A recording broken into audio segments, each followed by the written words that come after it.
In this video, I'd like to go over these two examples. We're first told that Sam needs to administer 65% of a solution to his patient.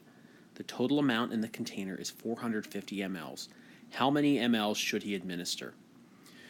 We're told a certain percent here, 65%. And we know that a percent is just a fraction. It's just a ratio where we have 65 out of 100. And when we say that, in this case, Sam needs to give 65% of this solution to his patient, it's almost as if we're taking this entire amount, we're breaking it into 100 pieces, and giving the patient 65 of them. That's one way to look at this problem. And I have up here this proportion, where we have the percent over 100 equal to the part over the total. And it's similar to saying, in what I was just mentioning, we're not going to be giving the patient, or Sam's not going to be giving 450 mLs. He's going to be given a particular part of that. In this case, 65% of that. So if I were to use this proportion here, and I see percent over 100, in this case I know the percent is 65 over 100, and the total amount that he needs to administer is 450 mLs. That's the total amount of the container. We're not giving, or he's not giving that total amount. He's giving a part of that. So this is one way that we can utilize this proportion. Percent over 100 equals part over total. We are giving a particular amount of medication that is equivalent to 65 out of 100. Some smaller amount out of 450 is going to be equivalent to 65 over 100. So how can we solve this? Well, there's a couple different ways. You could cross multiply, or you could see that this 450 to 100 is the same as dividing by 450, or 4.5. There's different ways to solve this. Perhaps the most convenient way, or the most common way, is using cross multiplication, so I can do that. 65 times 450 needs to equal 100 times x.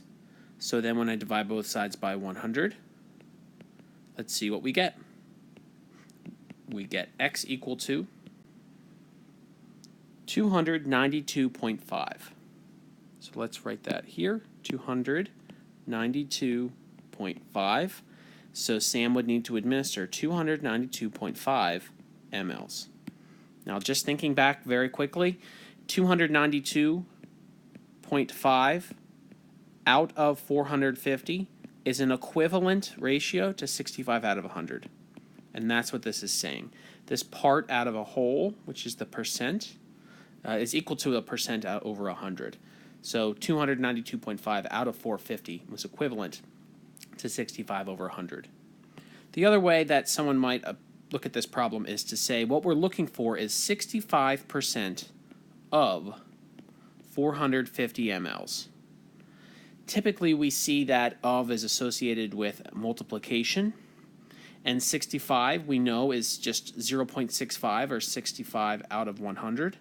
So this is another way, this is more of an algebraic way to approach the problem. 65 over 100 times 450, and if you put that in your calculator, you would get 292.5. And this goes back to what I was saying. If we take 450 and divide it into 100 pieces, and then consider 65 of those pieces, that's what we would be calculating. So both of these statements here are equivalent representations of our solution, 292.5. The next problem, we're told Tiffany noticed that her patient received 320 mLs out of 500 mLs. What percentage is this? If we were to recall that proportion, percent over 100 equals part over a whole, or part over total.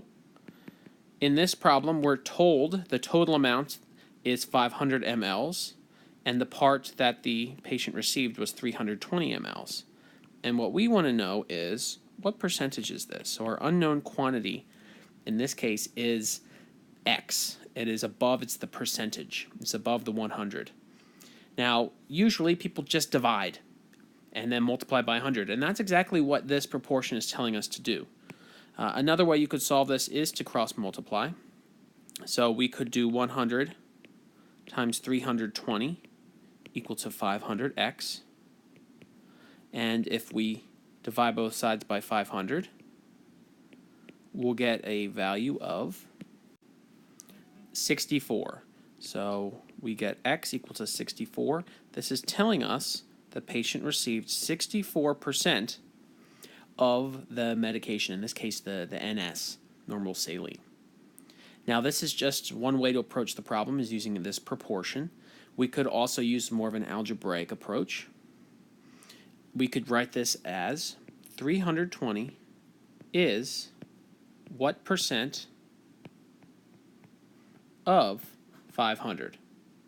And if we were to take this statement and write it as an algebraic equation, we would say 320 is associated, we typically have an equal to sign. What percent? I don't know, so I'll put an x there. Of is multiplication, 500. And what we can do here is solve for divide both sides by 500, solve for x. And we get x equal to 0.64. But we need to remember here that 0.64 is the decimal representation, which is equivalent to 64%. So there are a couple different ways to approach these percent problems. One is to consider the proportion, where we're told a percent over 100 is equal to some equivalent amount of a part out of some total. And another way to approach them is more of an algebraic approach. Either one is appropriate.